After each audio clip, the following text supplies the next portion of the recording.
Good morning class seven बेटा। आज हमारा जो है हिंदी सेकंड है और हिंदी सेकंड में हमारा जो है अभ्यास कार्य चल रहा था। तो कल की क्लास में हम लोग ने पाठ 18 का अभ्यास कार्य किया था। मुहावरे और लोकोक्तियाँ थी चैप्टर, उसके हम लोग ने कुछ अभ्यास कार्य कल की क्लास में कर लिए थे। आज की क्लास में हम लोग जो है उसके आगे का अभ्यास कार्य करेंगे। तो बेटा हम लोग का क्वेश्चन 2 तक हो गया था। आज जो हम लोग क्वेश्चन 3 करेंगे। तो प्रश्न नंबर 3 देखिए, पेज नंबर 174 खोल लीजिए, ठीक है। तो 174 पे देखिए हमारा 5वां क्वेश्चन है, नीचे लिखे मुहावरों के सही अर्थ चुनकर उनके सामने अर्थ लिखिए। तो जो मुहावरे लिखे हैं तो उनके जो है अर्थ हमको लिखने हैं चुन करके, ठीक है। तो देखिए पहला है हमारा ईद का चांद होना। तो चलिए इस क्वेश्चन को हम लोग कॉपी में कर लेते हैं। तो हमारा पहला क्वेश्चन है, हम लोग हेडिंग डालेंगे निम्न मुहावरे के सही अर्थ लिखिए, ठीक है। तो इसमें देखिए का वाला है ईद का चांद होना, ठीक है। तो ईद का चांद होना, इसका हम लोग अर्थ क्या लिखेंगे? अर्थ लिखेंगे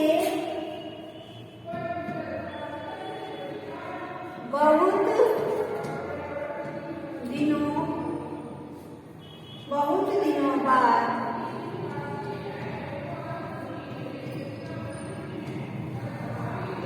दिखाई देना, ठीक है। तो ये हो गया हमारा, इसका अर्थ हो गया। अब देखिए दूसरा है मेरा खून पसीना एक करना। तो इसका क्या होगा? कठिन परिश्रम करना, कठिन परिश्रम, कठिन परिश्रम करना, ठीक है।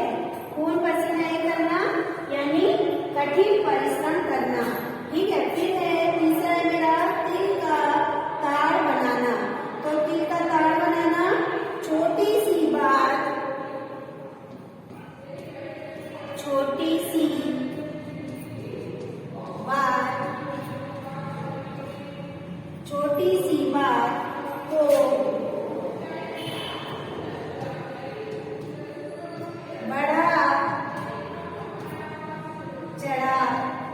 बड़ा चढ़ा कर करना, ठीक है। तो ये हो गया हमारा तिल का ताड़ बनाना, छोटी सी बात को बड़ा चढ़ाकर करना। फिर देखिए होश उड़ जाना यानी बहुत डर जाना, ठीक है। होश उड़ जाना का बहुत डर जाना। तो ये हमारे 4 हो गए। अब 5वां देखिए,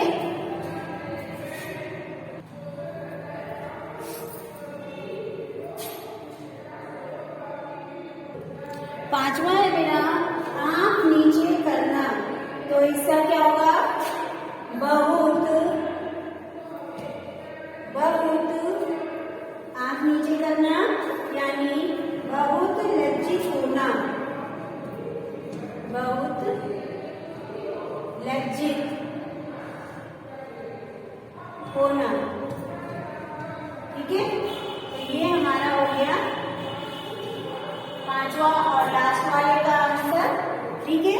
फिर देखिए हमारा 4th वाला क्वेश्चन है, निम्नलिखित लोकोक्तियों को वाक्य में प्रयोग कीजिए। तो ये जो लोकोक्तियां दी हुई हैं इनको हमें वाक्य में प्रयोग करना है। तो पहला है आम के आम गुठलियों के दाम। तो चलिए पहले हम लोग इसको करते हैं। तो पहला है हमारा का वाला आम के आम गुठलियों के दाम। तो बेटा इसका क्या होगा? इसका हमारा वाक्य प्रयोग होगा आम का आम गुठलियों के दाम। तो देखिए इसका होगा दोहरा लाभ। अर्थ क्या होगा? दोहरा लाभ, ठीक है। अब अब इसका प्रयोग क्या होगा बेटा, इस बार छुट्टियों में, इस बार,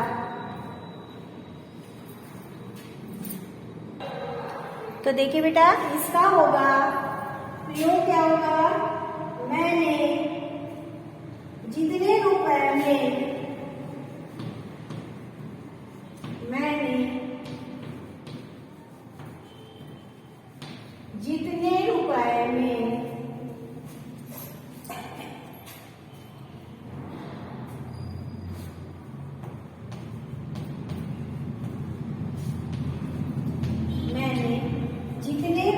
में स्कूटर खरीदा था, स्कूटर खरीदा था, 2 साल चलाकर, 2 साल चलाकर, 2 साल चलाकर उसे उतने, 2 साल चलाकर उसे उतने में ही बेच दिया, उतने में ही बेच दिया। ठीक है, इसी को कहते हैं, इसी को कहते हैं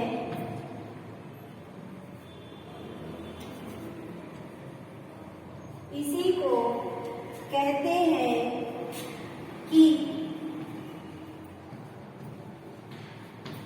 आम के आम, आम के आम, गुठलियों के दाम, गुठलियों के दाम। ठीक है, तो ये हमारा पहले का हो गया, अर्थ हो गया और इसकी वाक्य प्रयोग हो गया। अब देखिए दूसरा है मेरा, तो देखिए बेटा किसका है, दूसरा है खा वाला, उल्टा चोर कोतवाल को डांटे। तो इसका अर्थ क्या होगा, स्वयं दोषी होने पर भी दूसरों पर रोब जमाना, यानी कि दोषी स्वयं है और दूसरों पर रोब जमा रहा है। तो इसका प्रयोग क्या होगा, इसका प्रयोग होगा गलती तुमने की, इसका प्रयोग होगा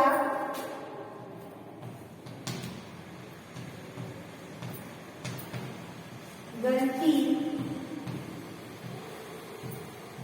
तुमने की, और गलती तुमने की और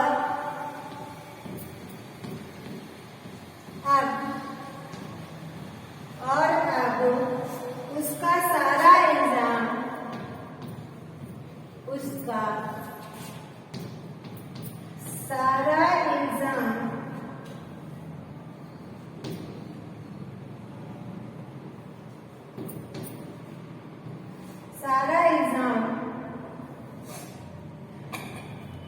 मुझ पर,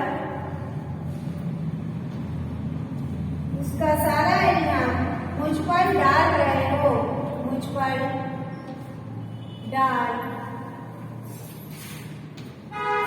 रहे हो।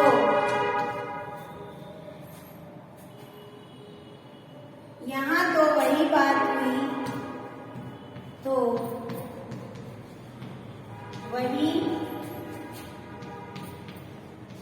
बात हुई कि उल्टा चोर कोतवाल को डांटे, कोतवाल को डांटे। ठीक है, तो ये हो गया मेरा खा वाले का। अब देखिए गा वाला है मेरा, गा वाला है तुम्हारे मुंह में घी शक्कर। गा वाला क्या है, तुम्हारे मुंह में घी। तो देखिए गा वाला है तुम्हारे मुंह में घी शक्कर इसका होगा आंसर, अर्थ होगा तुम्हारी बात सच हो।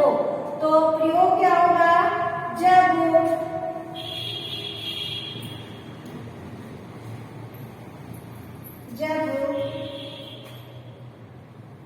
नितिन का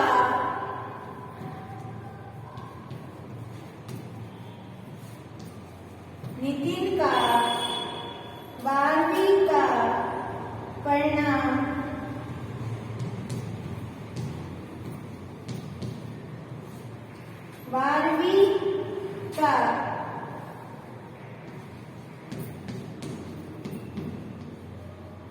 परिणाम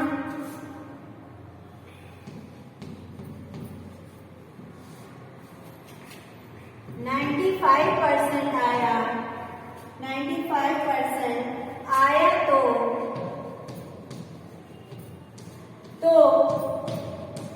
उसकी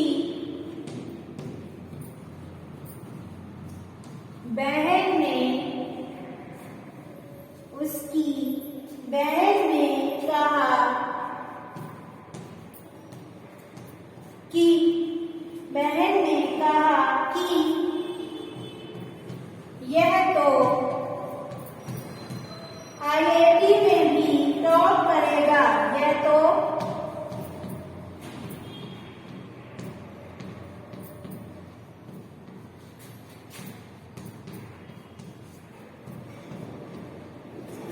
में टॉप करेगा,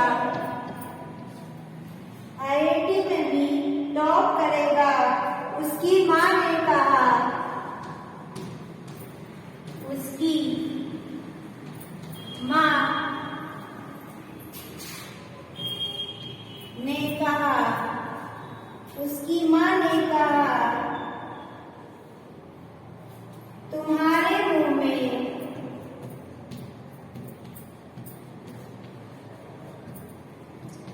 मुंह में घी शक्कर, ठीक है। तो ये हो गया हमारा क्या होगा, ये हमारा गा वाला हो गया। अब खा वाला देखो, गा हो गया, घा वाला देखिए, गा वाला है मेरा। तो देखिए बेटा मेरा घा वाला है, एक पंथ दो काज। तो इसका अर्थ होगा एक समय में दो काम, ठीक है, एक समय में दो काम। तो इसका प्रयोग क्या होगा, लक्ष्मी को परीक्षा देने आगरा जाना है, साथ ही मौसी के साथ ताजमहल भी देख आएगी। उसका वहां जाना एक पंथ दो काज वाली बात हो गई, ठीक है। फिर देखिए रा वाला मेरा चिराग तले अंधेरा। तो चिराग तले अंधेरा, अपनी बुराई दिखाई ना देना। इसका अर्थ क्या होगा, अपनी बुराई दिखाई ना देना। तो प्रयोग क्या होगा, रामू तो ऐसे आदमी हैं जो दूसरों से सही रास्ते पर जाने के बारे में उपदेश देते रहते हैं, पर उनका पुत्र क्या कर रहा है उन्हें पता भी नहीं है। सच कहा है चिराग तले अंधेरा, यानी कि दूसरों को तो आप उपदेश दे रहे हैं, लेकिन आपका पुत्र क्या कर रहा है ये आपको नहीं पता है। तो इसका वही अर्थ हुआ कि चिराग तले अंधेरा। तो बेटा ये हमारा जो है 4th वाला क्वेश्चन भी आज कंप्लीट हो गया है। आप जो है हमको लास्ट वाला देखिए, 5वां क्वेश्चन है, मुहावरों को उनके सही अर्थों से मिलाइए। तो जो मुहावरे उनको सही अर्थों से मिलाना है, ये आपका होमवर्क है। आपको इसको मिलान करना है और अपनी कॉपी में करना है, और जितना भी हमने ब्लैक बोर्ड पे करवाया है ये सब आपको अपनी कॉपी में करना है, ठीक है। तो ये आपका होमवर्क है 5 वाला, इसको आपको मिलान करने के बाद अपनी कॉपी में इसको करना है। तो आज की क्लास हमारी ओवर होती है, कल की क्लास में हमारा नया चैप्टर स्टार्ट होगा। आज से ये चैप्टर हमारा खत्म हो गया है। Thank you class.